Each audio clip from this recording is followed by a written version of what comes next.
Testing, testing. Good.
Please be seated.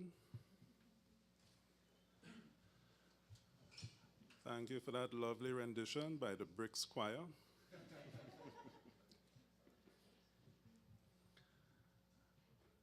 His Excellency Sir Peter Cavendish, Ambassador of the Delegation of the European Union to Trinidad and Tobago. Mr. Hassan Narayan Singh, Parliamentary Secretary in the Ministry of Tertiary Education and Skills Training. Ms. Faith Boudou, Deputy Permanent Secretary, Ministry of Planning, Economic Affairs and Development. Professor Adel El-Gamal, Vice President, Research, Impact and Postgraduate Studies, UTT.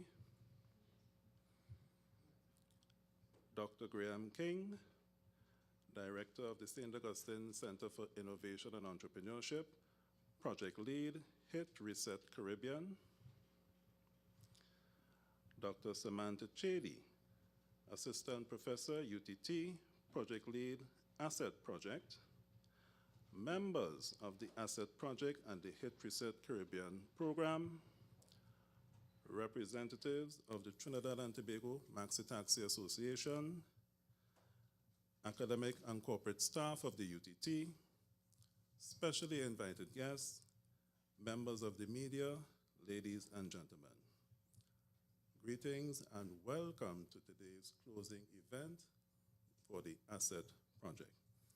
My name is Dr. Lawrence Phillips, and I will be your host for today's proceedings.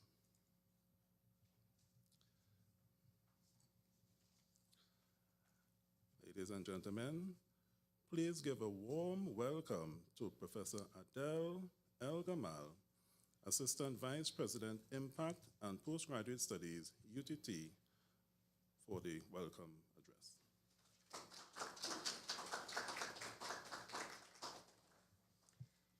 First of all, please allow me to stand on already established protocol. Good morning, everyone. Good morning, ladies and gentlemen.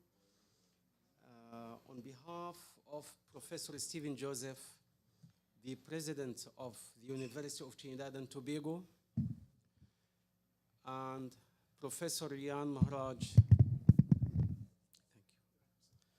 the Vice President of Research, Academic and Student Affairs, this is my privilege to welcome you all to the closing ceremony of the Advancing Safety and Sustainable Environmental Transport, or ASSET project, as it has come to be known. Ladies and gentlemen, we are delighted to host this event as we reflect on the accomplishments of the past 2 years and celebrate the partnerships which have made this project a success. I wish to acknowledge His Excellency Peter Cavendish, Ambassador of the Delegation of the EU to Trinidad and Tobago. Your attendance is a strong testament to the EU's commitment to the development and environmental resilience of Trinidad and Tobago. I wish to welcome Mr. Hansen Narinsen, Parliamentary Secretary in the Ministry of Tertiary Education and Skills Training to today's events. Also present this morning is Mr.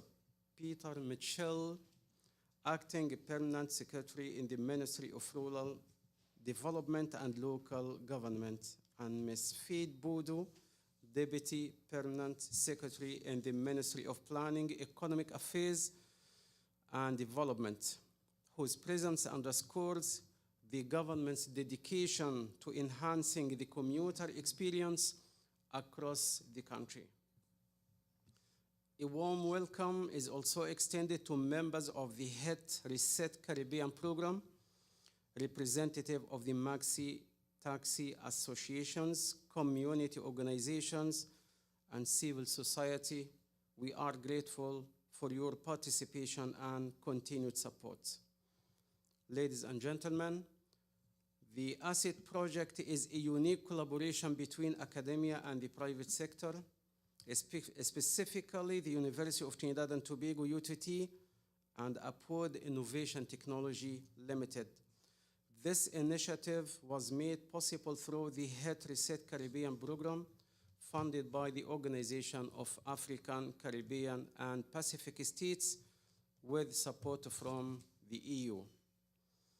Since its launch in November 2023, the ASI project has focused on three key objectives: increasing commuter accessibility to safe, affordable, and environmentally sustainable transport, enhancing the competitive advantage of taxi drivers via its affiliated mobile application, and reducing carbon emissions and greenhouse gases from the local transport sector.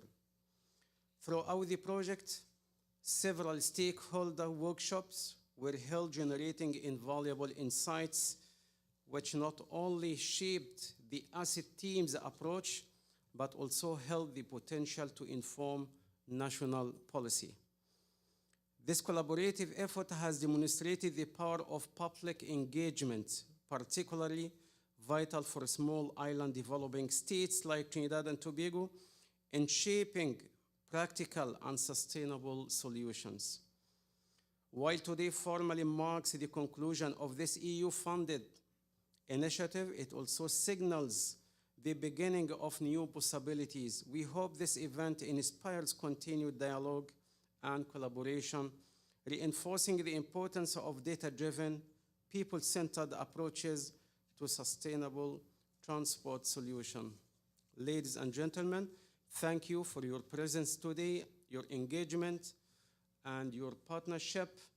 And thank you to everyone who contributed to this project and helped demonstrate how research led by the University of Trinidad and Tobago can serve as a catalyst for societal transformation. Thank you all.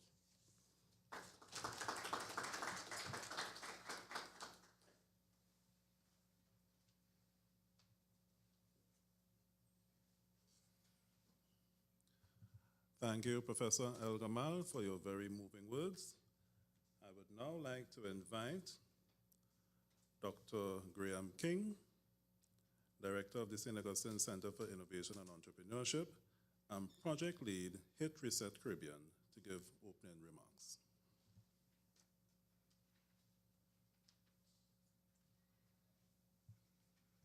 Thank you, Chair.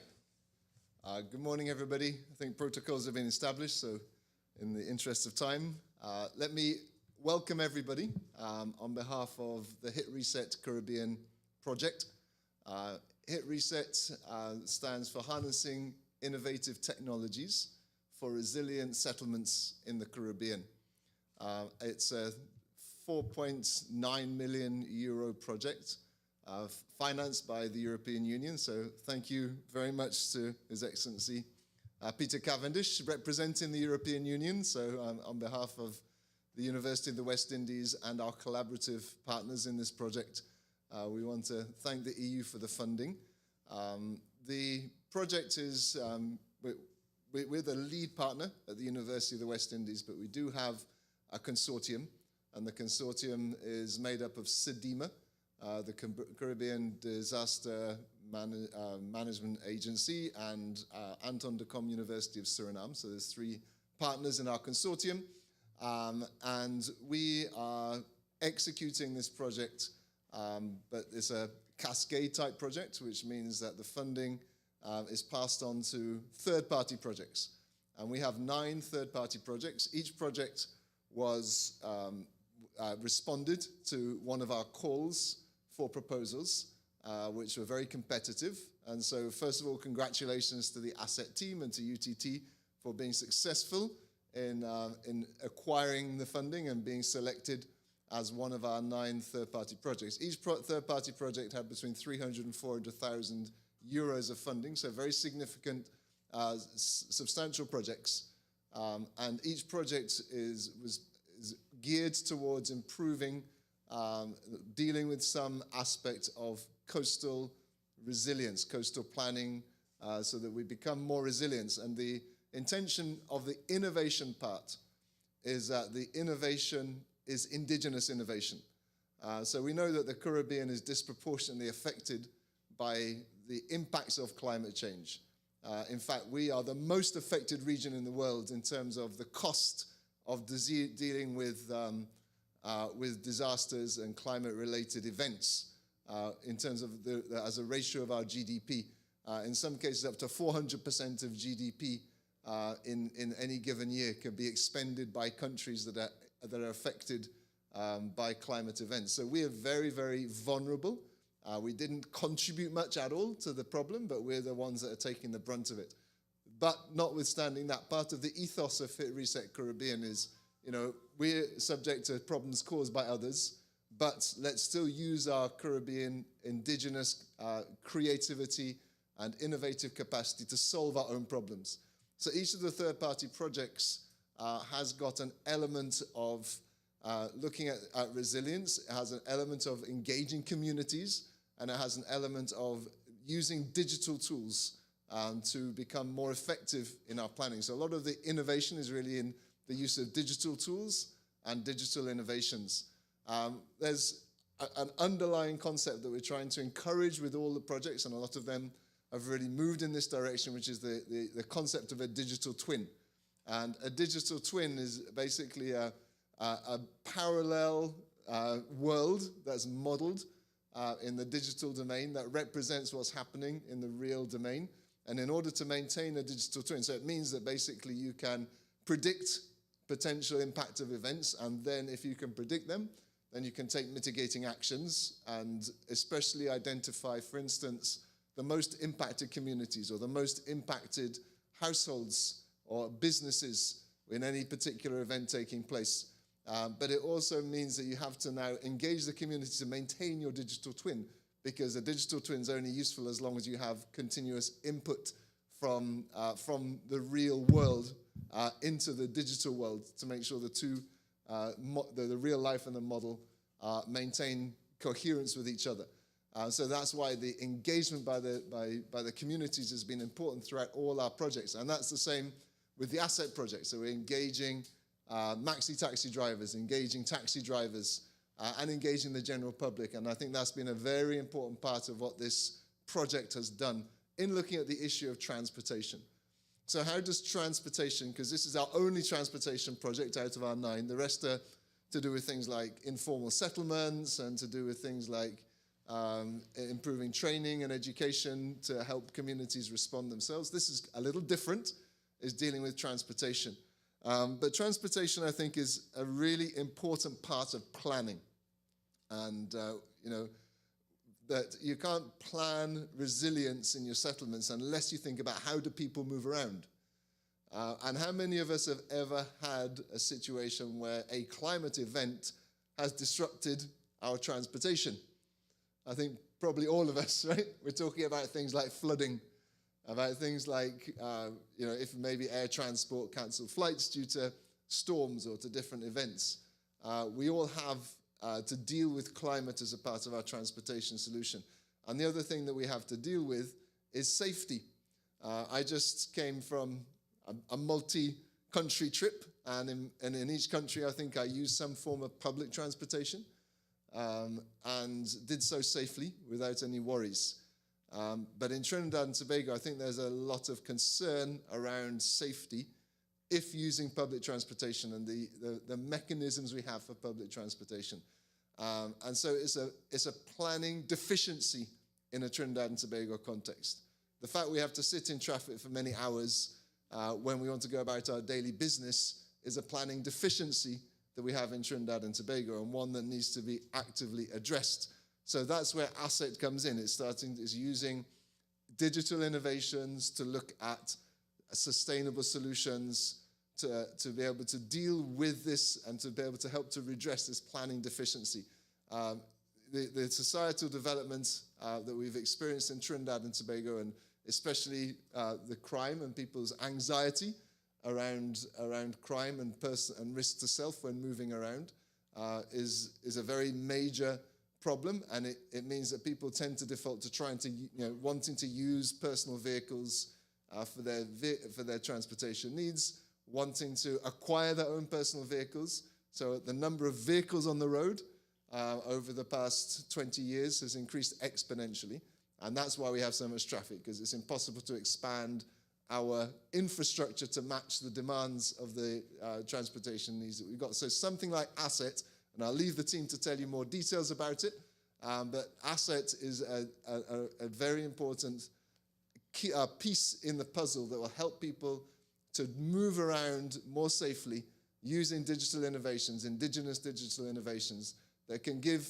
opportunities for resilience and disaster response. So in the case of a disaster situation where moving around becomes difficult, there's potential, I think, for the WeSafe app, which is one of the products of this project, to be used to help people to know how they can move around and how they can still respond in disaster situations. So we're building resilience, we're building sustainability, and so I want to applaud and to congratulate the Asset team for what they've done. We've recently had a Caribbean Urban Forum conference, and we had each of our third-party projects present their results.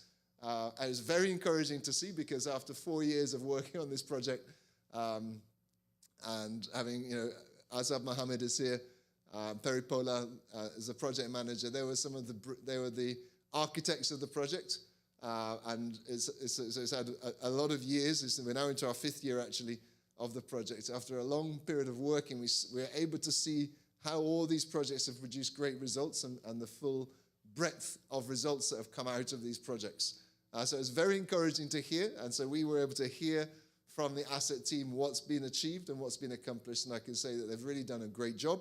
There's still a little way to go, but I think that what's been accomplished is going to help to improve Trinidad and Tobago and improve our resilience and the sustainability of the country. So congratulations, Samantha and the team, and look forward to hearing a bit more detail in your presentations just now. Thank you.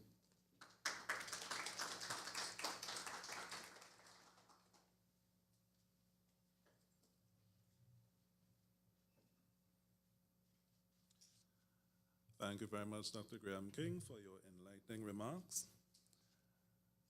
I would now like you all to join me in welcoming His Excellency Peter Cavendish, Head of the European Union Delegation to Trinidad and Tobago.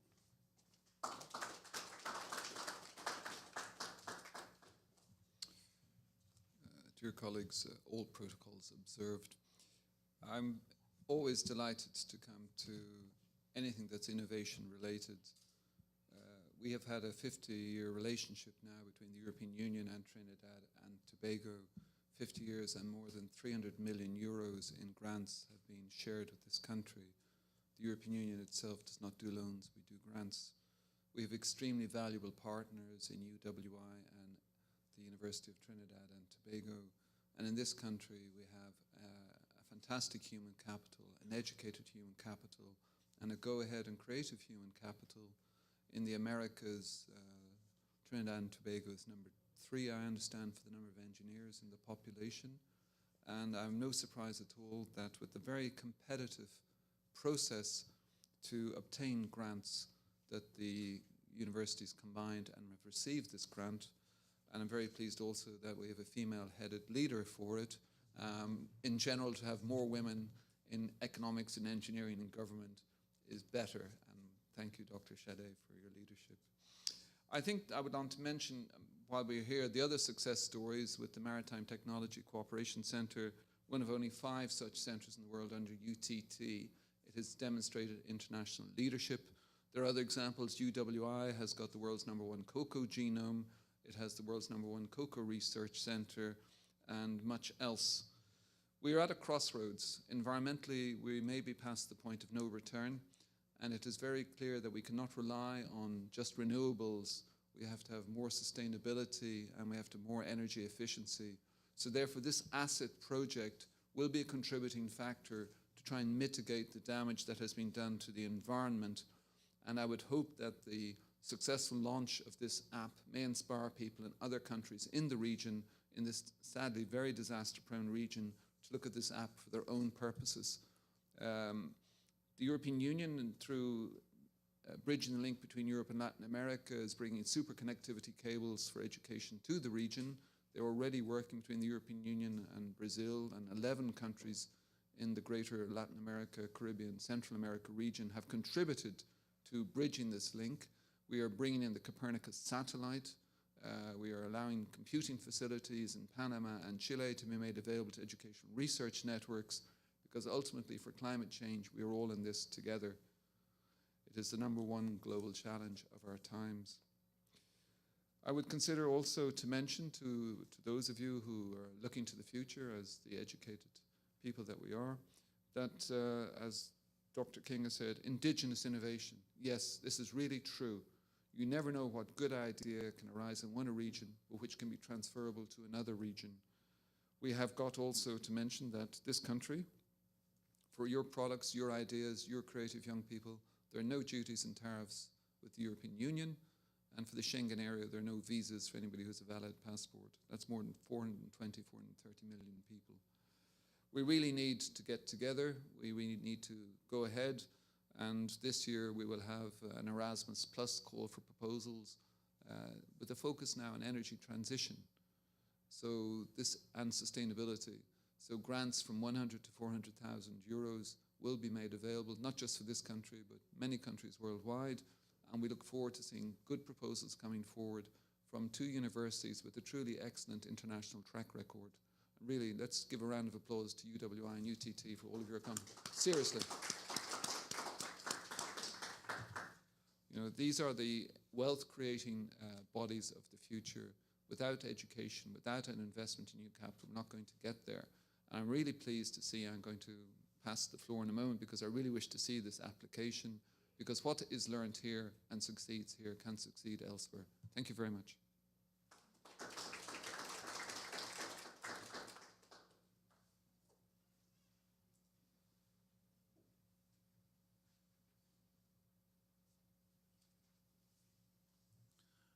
Thank you very much for your moving remarks, His Excellency, Mr. Peter Cavendish. I would like to thank the European Union for all of the support that you've given not only to Trinidad and Tobago, but throughout the Caribbean. Your support and the support of the European Union has gone a long way in helping the Caribbean to develop. And we're very grateful for all of the support that you've given us. And I'd like to note Dr. King's comments that the ASSET project is the only transportation project in the hit reset. And so we can say that perhaps Dr. Samantha Chedi is blazing a new trail of research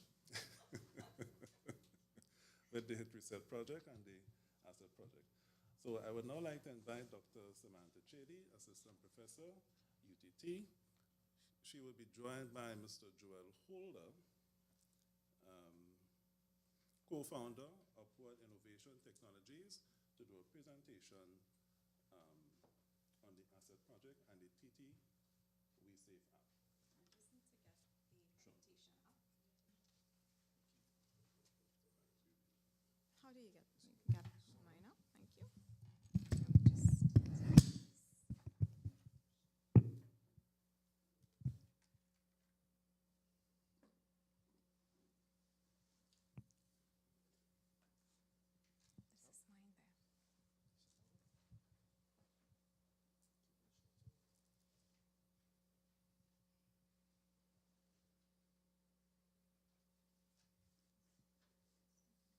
Not seeing anything up there, Joel.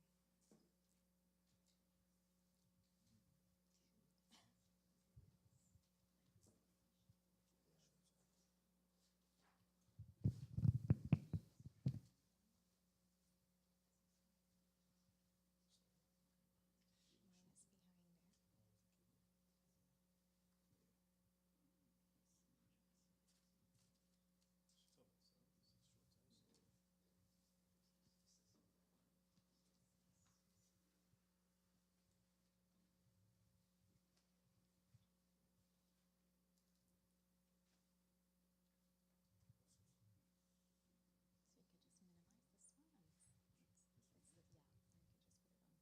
Thanks so much.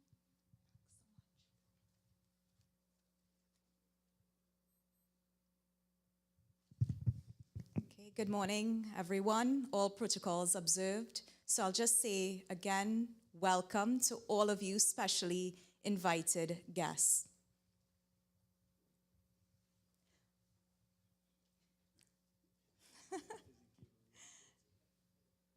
Joelle, assistant, thank you. Oh.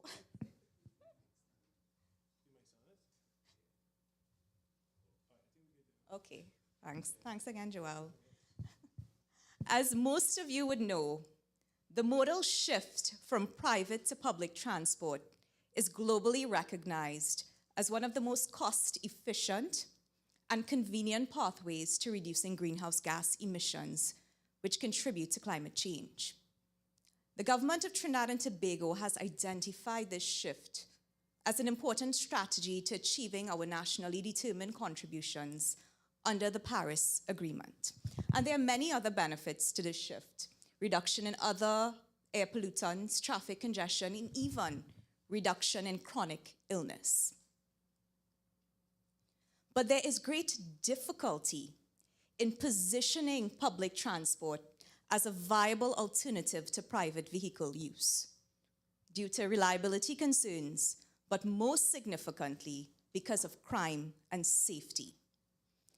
The public transport system in Trinidad and Tobago is associated with high risk of crime, largely because of high-profile violent crime committed against women who were using public transport. And this is a stark reminder that we cannot truly achieve the climate resilience potential of public transport unless we address the issue of public safety.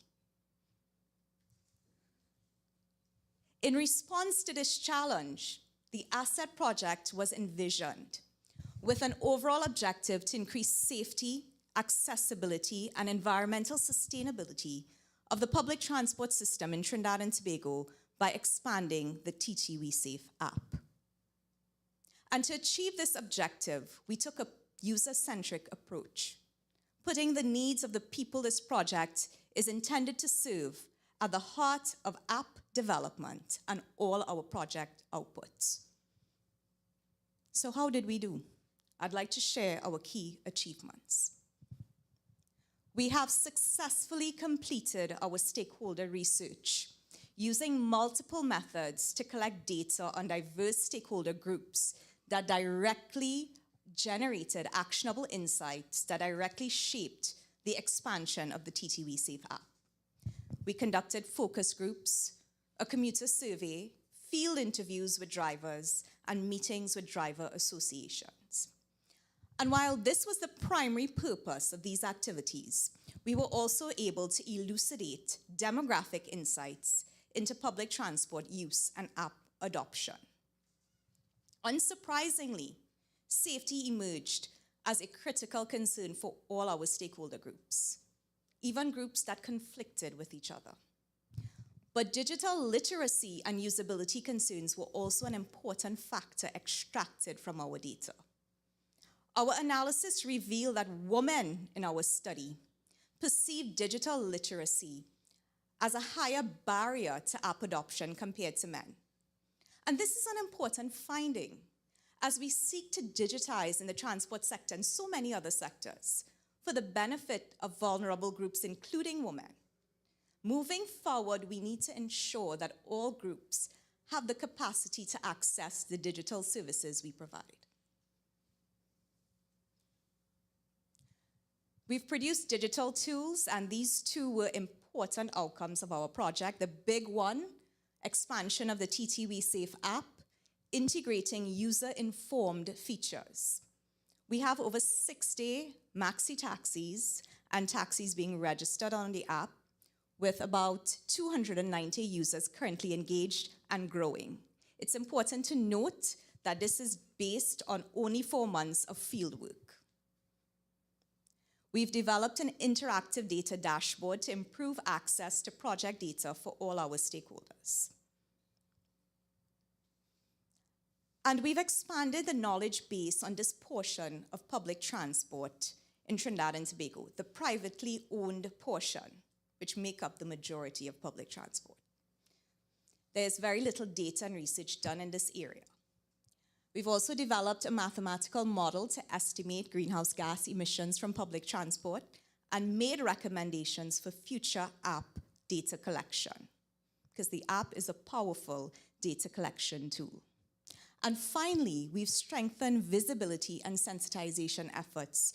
We put out ads and we made videos on the project. This one, our first video, released just about a few months ago, has 3.8 million views. We only have 1.4 million people in Trinidad and Tobago. So this really indicates the high level of interest and the relevance of the asset project to the Trinidad and Tobago people. And these achievements have impact to multiple stakeholder groups. The app is already live, so commuters now have safer, more accessible, and greener transport options. Drivers have safer work environments and competitive advantage over illegal taxis. The UTT and wider research community, there is now access to new data streams for different types of research.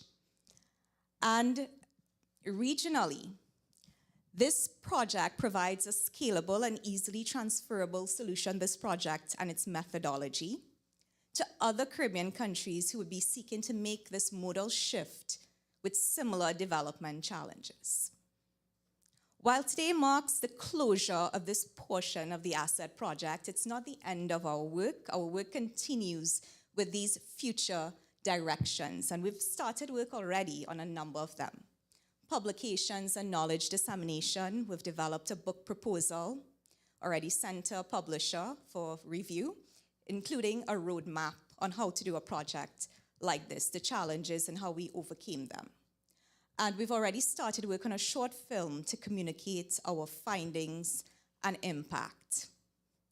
All of these achievements, impacts, and future directions would not be possible without our asset technical team of UTT researchers and Upward Innovation Technology app developers. And as you can see, we have the diverse expertise needed to successfully implement a project like this. So thank you to the asset technical team.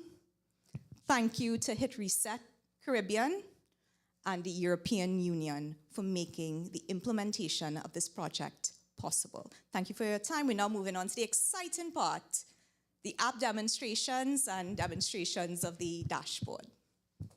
Thank you.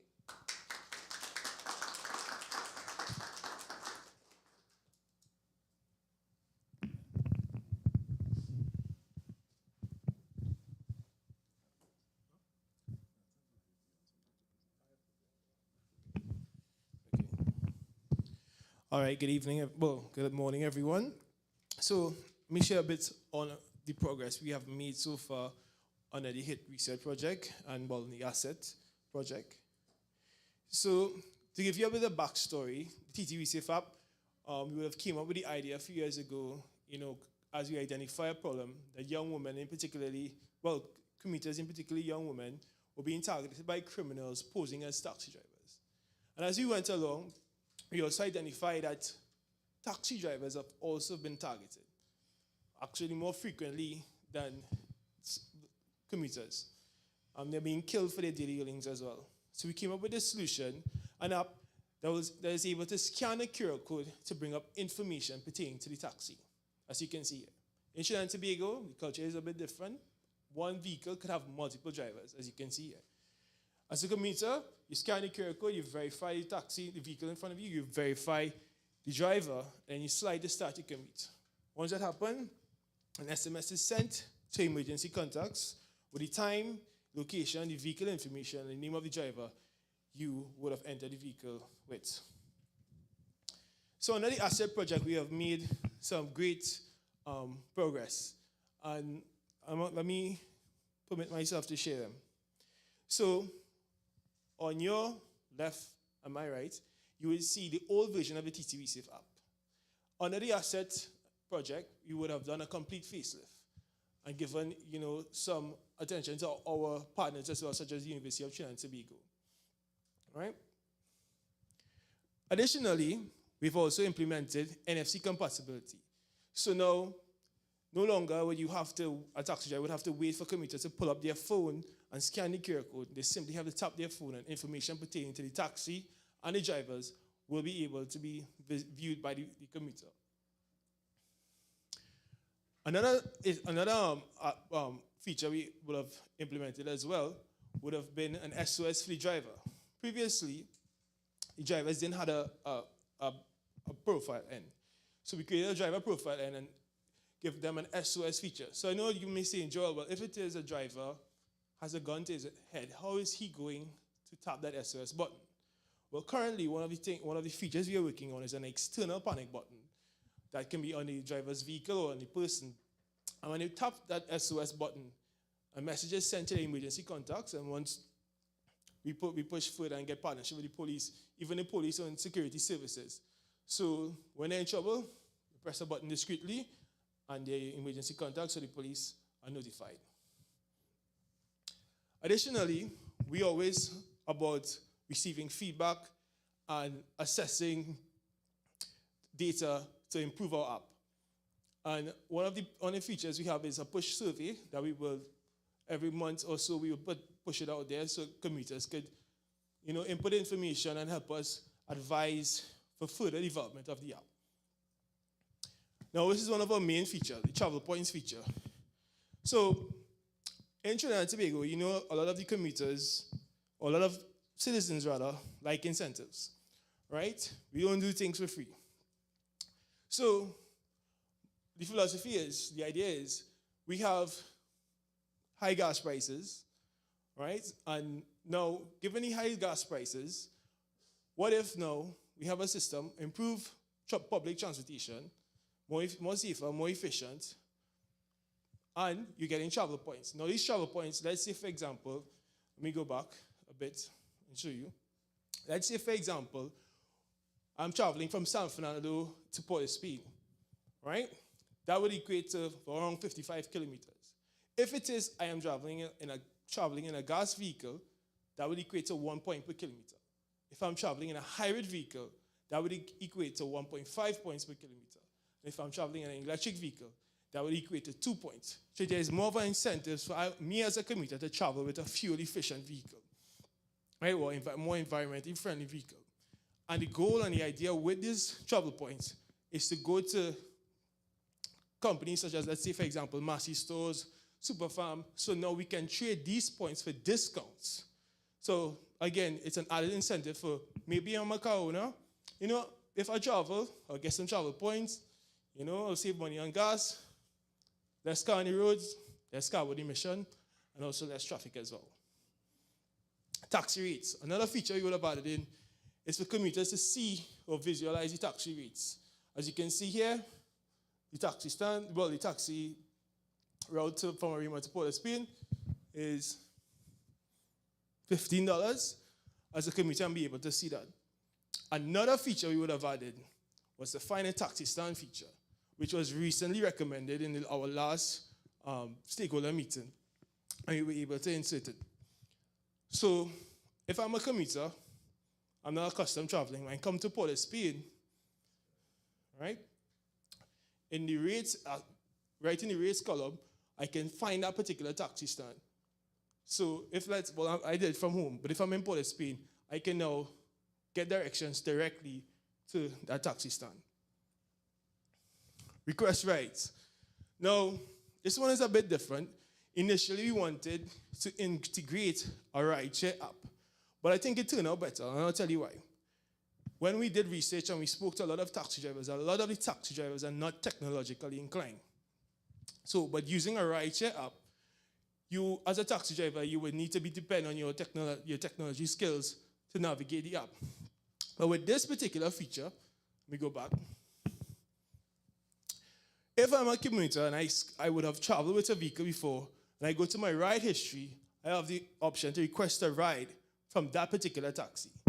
Once that happens, they don't contact the taxi driver, they contact us, and we contact the taxi driver from there. So we can eliminate that direct contact, right, for safety purposes. Right? And if it is now that, for example, that taxi driver is unavailable, we reach out to the pool of taxi drivers that we have to see if someone can fulfill those needs. So we also cater for those who would be technologically inclined. So we have the WeCap app also falling under this project. This app will allow taxi drivers and commuters to request rides from legitimate taxis only, right? Our plan is also to expand to Barbados, Grenada, and other countries as well, increasing the efficiency of transportation. So those were the features that we would have been directly underneath the Hit Reset and the Asset project. But while those projects were going on, we were able to develop partnerships with different organizations. So this here is our live tracking feature, funded by the EU UN Women's Spotlight Initiative.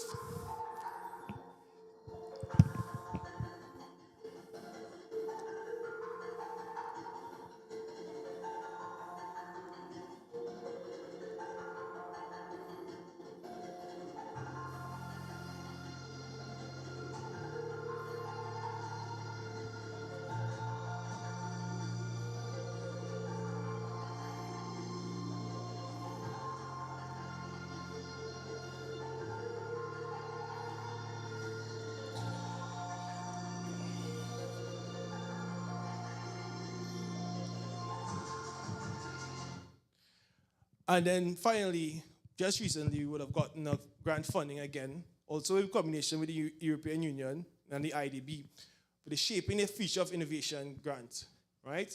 And this would have funded a digital wallet. And this adds to security as well, because cash on board for a taxi driver means more likely for a taxi driver to be robbed.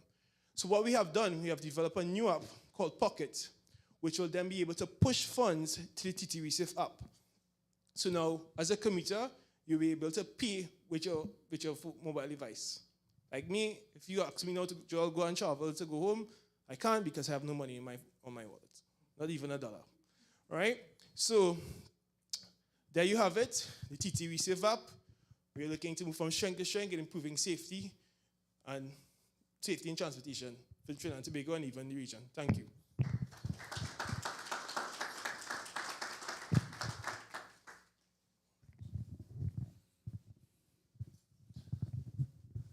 Thank you very much, Dr. Samantha Chaley and Mr. Joel Holder. This was a fantastic presentation, ladies and gentlemen. And I want you to just pause for a moment to take in what you have just seen. Keep in mind the words, blazing a new trail.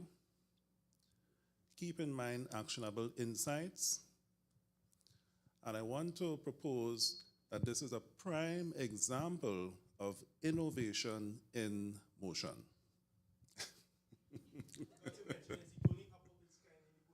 The only app of its kind in the world. So this is a transportation project, the only project in the Hit Reset program. And this, ladies and gentlemen, truly represents innovation in motion. A round of applause.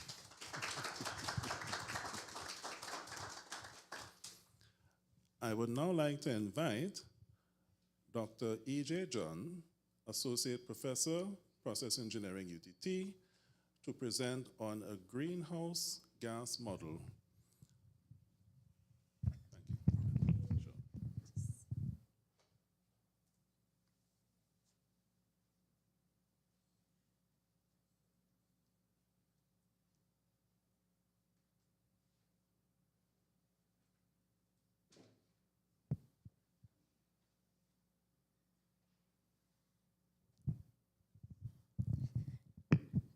Sure. Good morning, everyone. All protocols observed. So today, I want to talk to you about the emissions-related research that we did in this asset project. You've heard a lot about the fact that emissions are linked to the number of vehicles and the traffic, right? And if we want something to be sustainable, we have to ask ourselves how we can really achieve that in a way that we can look at it quantitatively, not just qualitatively. So I'm going to talk about the results from the work that we've done today. Now, as you would have seen, you would have heard from Dr. Chaley that we have a number of technical staff on this project, but I also want to highlight the fact we had a number of research assistants assisting as well with this work. And for the two projects I'll be talking about today, that have been Mr. Jean-Marc D'Andrade and Mr. Hassan Shah as well. So the first project I'll be talking about is measuring sustainability within existing urban transportation systems in small island developing states using a Sustainable Urban Transportation Index, or SUTI as we like to call it. So this model really is based upon the fact that sustainability is based upon three main pillars. That is people, the planet, and profit. But if we want our transport sector to be sustainable, then we also have to include those transport systems. And that is the foundation for a sustainable transport system. Right? So we use this model, which is used a lot in Asia, to develop a plan, or try to understand, how sustainable our transport system is. And we know why we need to do this. We have already heard about how many hours people lose to traffic. In fact, it's over 1 million if you look at it cumulatively, right, in 2023. And we know that we have about 25,000 new vehicles being registered and put on the road. We don't know when you're exiting, but we know that we have a lot more being added every day as well. And of course, the literature has demonstrated that we need to have sustainable transportation if we want to have sustainable economic development.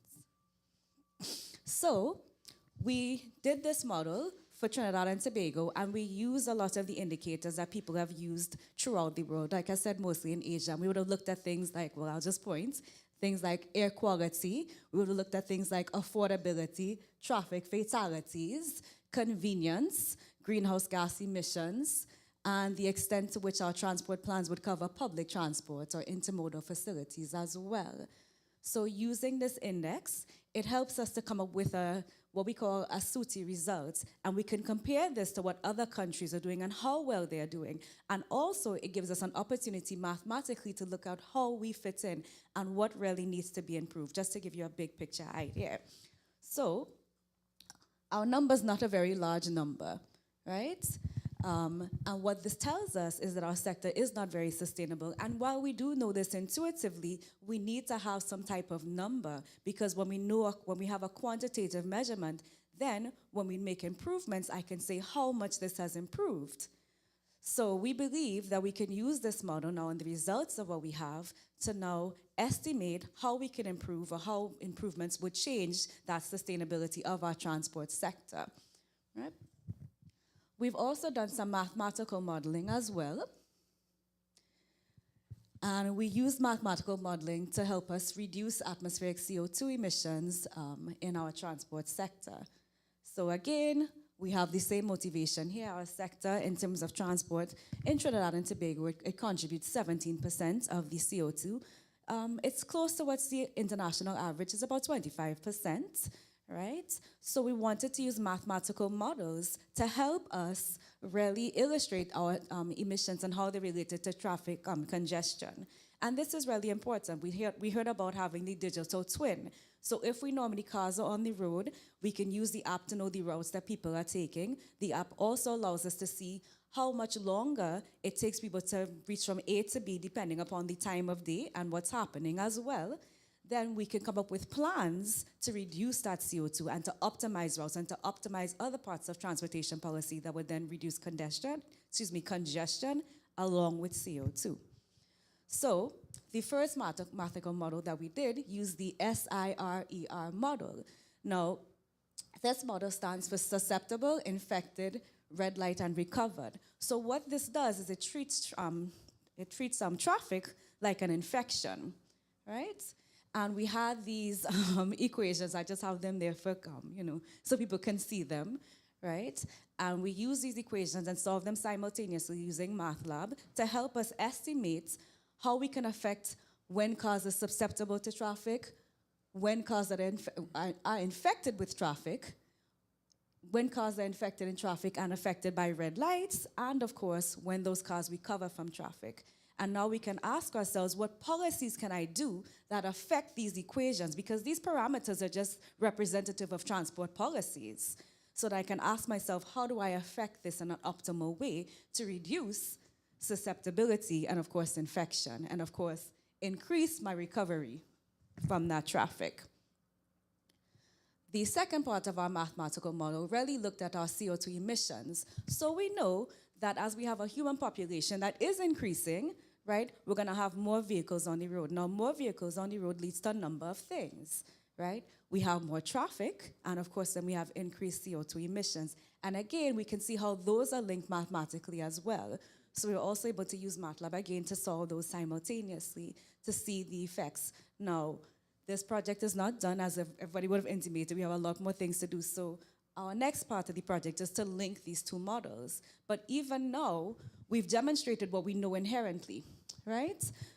We've used the mathematical models to demonstrate the effects of traffic, and we've been able to use the app to find out average travel times, which gives us some average emissions that we can now put into the model, and then we can change our different parameters, which again represent policies, things like efficient and effective traffic light systems themselves, or what we can do to reduce the amount of traffic or cars that would be susceptible to being in traffic. So we can model those types of policies and see that outcome. And we can actually quantify them. In fact, when we made some changes just by saying, well, what if instead of the maxi taxis that we have now, and we looked at the average make and models of the maxi taxis that we have on the road, again, using the data that we got from the app, and we were able to estimate the emissions based upon those vehicles. So then we said, well, if we just exchange those same maxi taxis for more fuel efficient ones, we could do things like reduce CO2 emissions. And of course, if we added larger maxi taxis, we could then also decrease congestion, which also would lead to reductions in CO2.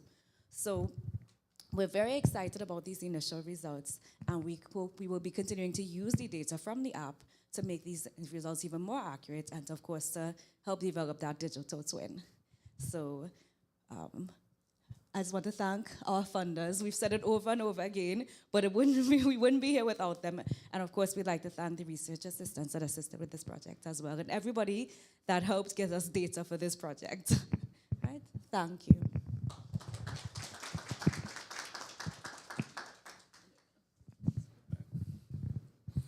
Thank you very much, Dr. E.J. John, for your presentation. Very, very informative, very sophisticated model, and there's a wealth of knowledge and research that continues with the hard work from Dr. Samantha Chedi and her team.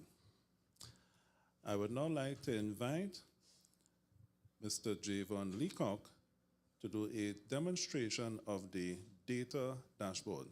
Mr. Javon Leacock is an MSc ICT student, and he is our data consultant for the project. Mr. Javon. Good morning, everyone. Please allow me to stand on the protocols observed. Give me 1 second, let me just set up.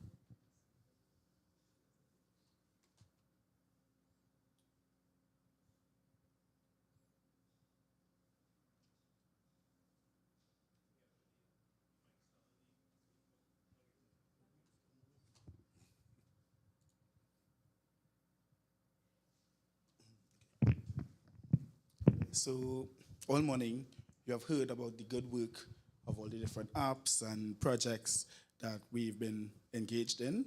And my job is simply to show you the facts behind what we've been speaking about. It's one thing to talk about it, but there's another thing to actually see these things in numbers. Yeah? What is data and what is information? Right now, the app captures data. So every user, every trip, every maxi taxi driver, every commuter that uses this app, we collect data from this particular user, yeah? But what can we do with data? If I was to give you a list of first names, what will you do with that? Or if I was to give you a list of taxis, then what? Yeah? The difference between data and information is where we now organize this data in a manner where we can interpret it and make decisions from that data. So the dashboard basically is to help make public transport safer, smarter, and more sustainable. Yeah? The main features of this dashboard will include trip analysis, safety concerns, CO2 emissions, and demographics based on user. This dashboard was built in Power BI, so we can actually trend data. We can get real live data once we plug into the app, right? And again, we're no longer guessing, we're actually seeing what is happening. We can see the gaps, and now we can make smarter decisions going forward. So jumping right in to our demo.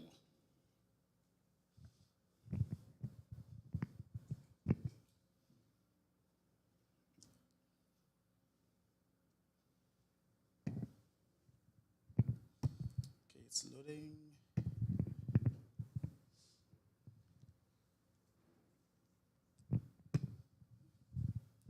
Perfect.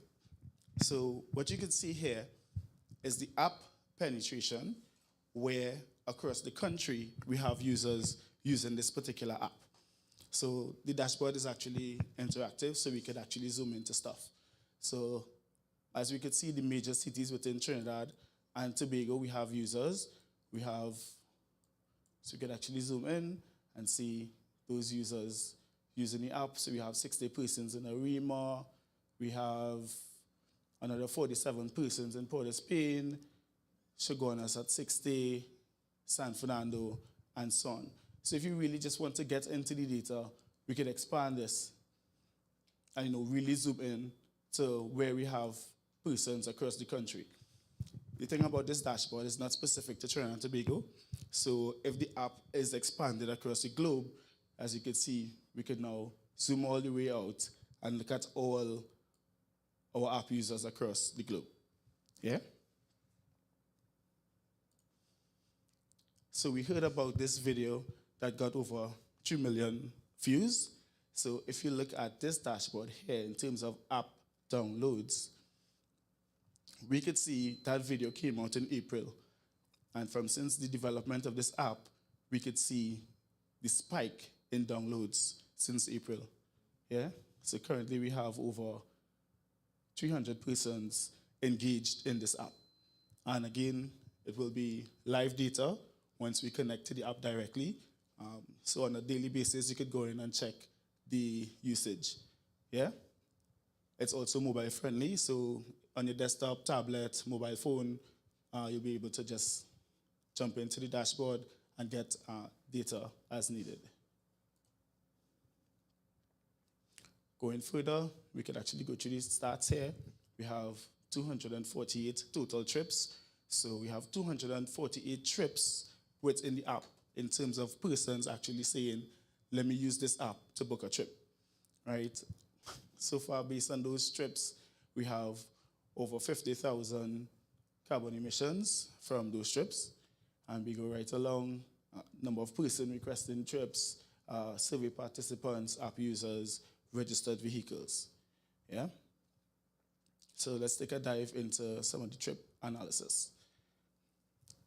So out of the 248 trips, we actually had 147 completed trips. So persons would have started a trip but never completed it. So they probably changed their mind or whatever, but they did not complete the trip. So they didn't confirm. Yeah? So this would have been 147 confirmed, completed trips within the app, the mobile app. So we could actually go through the timeline. So we could change the timeline if you want to see, a specific period. We have that. We have it by the drivers. So based on different drivers, you could see where they did trips, if it was successful or not, if we had any complaints and so on. So we have driver stats here. So driver 2 seemed to be, doing most of these trips. Yeah.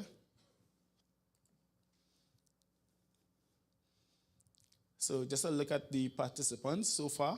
So by age, we could see between the ages of 18 to 25, we have most of those persons using the app. Then coming down to 26 to 35 and then 36 to 45. So when we're looking at expanding the app and who we need to target, we could, by a glance, see where we need to focus on. Here we have it by gender. So as mentioned before, females seem to be downloading the app more than males. We have it by ethnicity, education level. So as you could see here, most of the persons using the app currently are educated persons. Yeah? Let's dive a little bit into the safety aspect. So, out of all the respondents, we have the majority of persons saying that they use public transportation, right? And out of those persons, do they feel safe by day when they travel? Most of the persons would have said somewhat safe or safe, yeah, because it's daylight, I guess. But by night, we could see the vast difference here in terms of extremely fearful or fearful. So when we're looking at where we need to put our efforts, or where we need to really put our efforts, would be by night, because most persons seem to be okay, fairly okay by day. Yeah. Most of the respondents would have responded to no, saying that they experienced violent crime while taking public transport, and no for robbery. Yeah?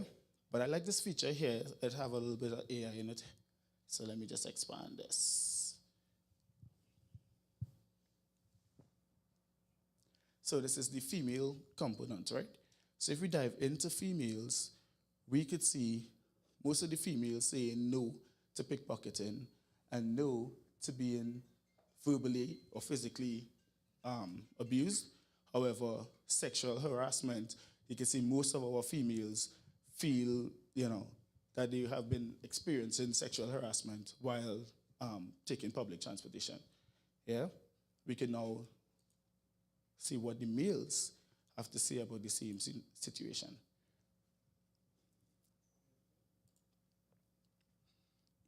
So, to pickpocketing, no.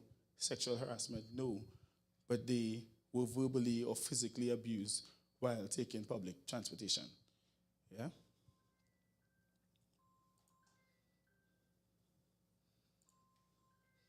Last but not least, we go into some of the emissions. So if we look at the CO2 emissions, we could actually pull it by vehicle make and model. So what we have here, this will tell us the amount of emissions based on the vehicle type and the number of trips. So for this person, I believe this is the Almera. Yeah? They have 3,000 emissions from 43 trips, whereas these persons did not want to share their vehicle type, but they had done 50 trips, but only had 3,000 emissions. So it will really be nice to know what type of vehicle these people are using to do 50 trips and have less emissions than the persons driving Almeras. Yeah? And we could go straight in. So we have by make and model. So again, Nissan actually have the most emissions as compared to Toyota, Hyundai, BMW.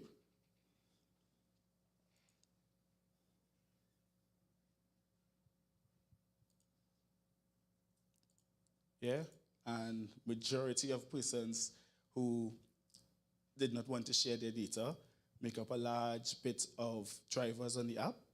We have Almera, Serena, 80 wagons, and so on. Yeah, so basically, this is how we could track the carbon emissions by vehicle type, vehicle make, model, and if we want to now say, let's reduce the carbon emissions, we could then push persons into a certain type of vehicle and so on. Yeah? So again, this is not the end. The way how this dashboard is created, we could just keep adding data, keep pushing data across, and we'll be able to see what's actually happening on the ground. Yeah?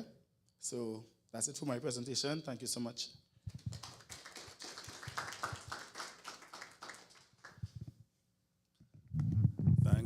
much, Javon. This was an excellent presentation, ladies and gentlemen. Please give him another round of applause. And you would have been able to see how the dashboard brought to life the project, being able to massage the data using various data analytic techniques and make that data into an interactive dashboard model. So I'd just like to add the caveat that Mr. Javon Leacock is my research student at the University of Trinidad and Tobago. And if perhaps the European Union or the Ministry of Tertiary Education is interested in hiring Mr. Javon Leacock, it's a package deal.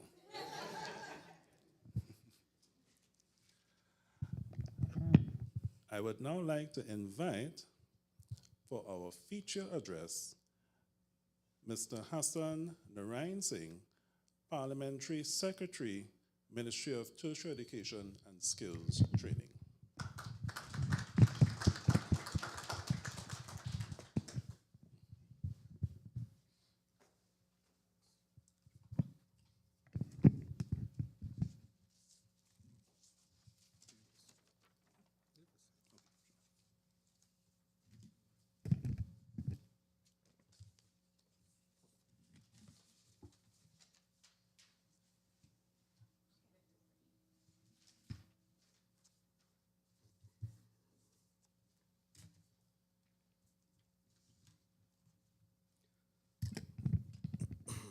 Pleasant good morning to everyone.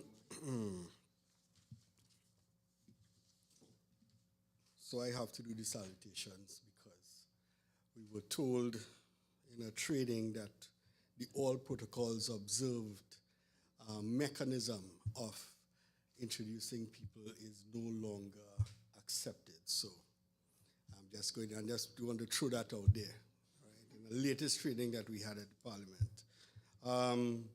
So I'd like to start off, because I asked, it was very important for me. His Excellency Peter Cavendish, Ambassador to the Delegation of the European Union, Professor Abdel El Aman, Assistant Vice President, Research, Impact and Postgraduate Studies, University of Trinidad and Tobago, members of the UTT who are here, Dr. Graham King, Project Lead, members of the Asset Project and Hit Reset Program. I believe we have some representatives as well of the Trinidad and Tobago Maxi Taxi Association, academic staff and corporate staff of the University of Trinidad and Tobago, specially invited guests, members of the media, ladies and gentlemen. It is my distinct pleasure to address you today on behalf of the Minister of Tertiary Education and Skills Training, Senator Professor the Honorable Prakash Prasad, who extends warm greetings and congratulations to all gathered here for this significant milestone in the Advancing Safety and Sustainable Environmental Transportation, which is the acronym, the ASSET Project. Unfortunately, the professor had parliamentary duties this morning. He went to the Senate to debate an all-important bill.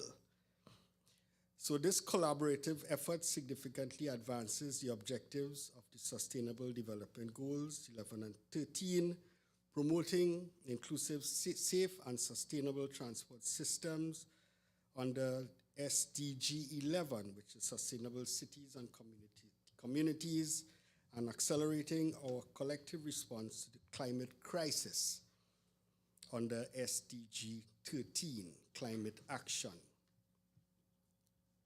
Ladies and gentlemen, sustainable transport integrates technology, infrastructure, planning, policy, and behavior change. The Ministry of Tertiary Education and Skills Training serves as a critical enabler in fostering these linkages and ensuring they are effectively mobilized. This initiative also prioritizes local capacity building and establishing a strong pipeline for the applied research and local innovation.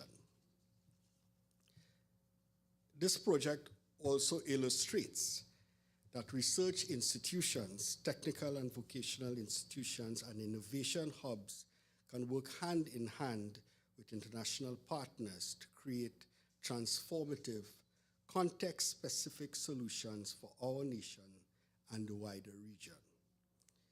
Ladies and gentlemen, this project also complements our broader efforts to align education and skills training with national development priorities. As we look forward to the future of mobility, there will be an increasing demand for professionals in the fields such as transport, planning, environmental science, geographic information systems, software development, and data analytics. And the goodly gentleman can also pass your resume whenever you're ready, sir. We are essentially planting the seeds for the next generation of innovators and problem solvers by equipping them with real-world experience and the opportunity to shape meaningful change. A 2023 study published by the West Indian Journal of Engineering highlights that the urban transport landscape across Latin America and the Caribbean is marked by a high reliance on private vehicles, significant traffic congestion, prolonged commute times, limited access to reliable information on routes and schedules. The ASSET project, therefore, represents a significant stride in mitigating these challenges. And I want to congratulate you guys heartily on this. By leveraging research-driven innovation and digital tools, this initiative exemplifies the kind of collaborative, forward-thinking investment that modern development demands. Therefore, as we continue to evolve our transport and urban planning strategies, the role of data and evidence cannot be overstated. And I must say I particularly like the dashboard, sir, which encapsulates a lot of the data, a lot of variables. But just one variable I think we need to take into consideration, which is the quality of our roads as well in Trinidad and Tobago. So that is a very important. I don't know how you're going to capture that in the X and Y variables, but you know what I'm talking about, so in terms of variable capture. So that is something that you could probably factor in as well. And that will probably, I don't need to go down this road, but we'll also look at why Nissan has more CO2 emissions than other.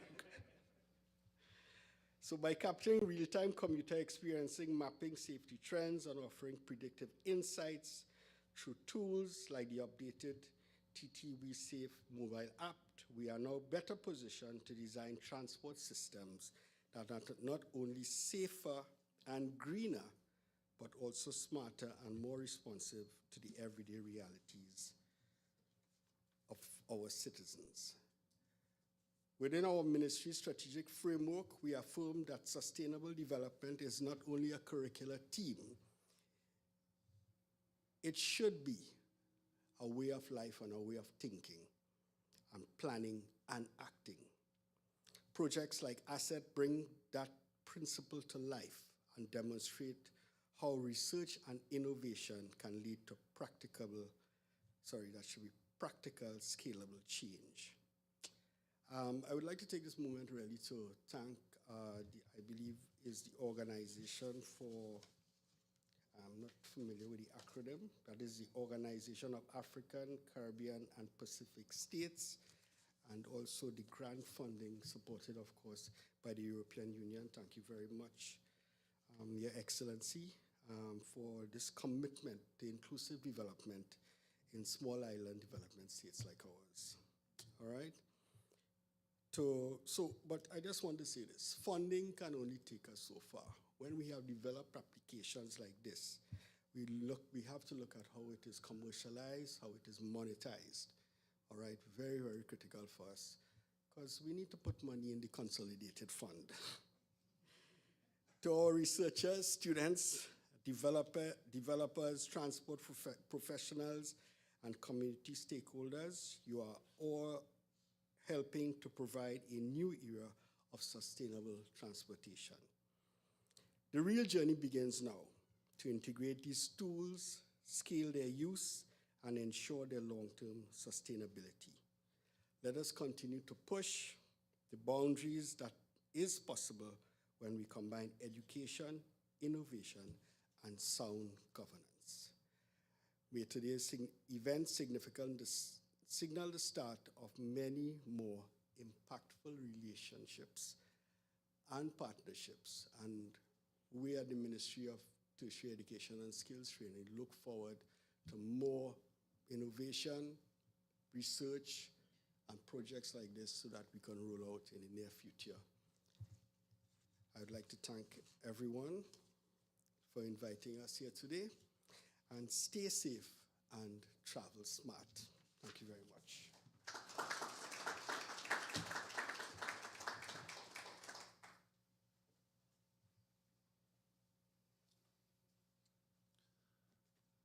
Thank you very, very much, Mr. Hassan Narayan Singh, Member of Parliament, Claxton Bay, Parliamentary Secretary, Ministry of Tertiary Education and Skills Training. Thank you very, very much for your moving words. We now invite Dr. Samantha Chedi to give the vote of thanks. Good morning again, everyone. In a quick vote of thanks, it is my honor to extend our deepest appreciation on behalf of the ASSET team. Thank you to the Parliamentary Secretary for your moving words and inspiring words on the future directions for this project. We'd like to thank our funders, the Organization of African, Caribbean, and Pacific States, and the European Union. We are especially grateful for the presence of the EU Ambassador, and we thank you again for your commitment to sustainable development in this country and investing in the ASSET project. This could not be possible without you. This project is facilitated under the Hit Reset Caribbean program. Hit Reset is great because the team of people under Hit Reset is great. So thank you, Dr. King, Dr. Perry, Dr. Mohammed, Olivia, and so many others for your hands-on approach with us throughout the project. To our stakeholders and partners, your collaboration is vital. Thank you for trusting us with your time and your information. Special thanks to the Maxi Taxi Association and Healertown Foundation for your strong advocacy and support throughout. To our technical team of researchers, Drs. John Pasadi, Dr. Laurice Phillips, our chair, Prof. Adeyobo, who could not be here, he's since retired from the university, and our research assistants, Hassan Shah and Jean-Marc DeAndrade, as well as Javon Leacock, who we heard from earlier. Thank you so much for your commitment and passion to this project. We are also grateful to UTT's internal teams, especially International Office of Grant Funding. I see Deborah and Florence there. Thank you so much for all your hard work and guidance on this project. Thank you. Thank you to the Information Technology Services, Legal, Corporate Communications, and of course the Office of Research, Academic and Student Affairs and Postgraduate Studies for all of your critical support. Thank you to our app developers, Karen in the back there, Karen Gopal and Joelle Holder. Thank you for partnering with us. Even though I'm saying these thanks on behalf of you all as well. A special thank you to Asa Hodge, our project officer, for his outstanding coordination and commitment throughout. And I know in a few months, many people will be happy not to be hearing from Asa anymore. We look forward to building on this work and continuing to partner with all of you in advancing safer, more sustainable transport. Thank you again.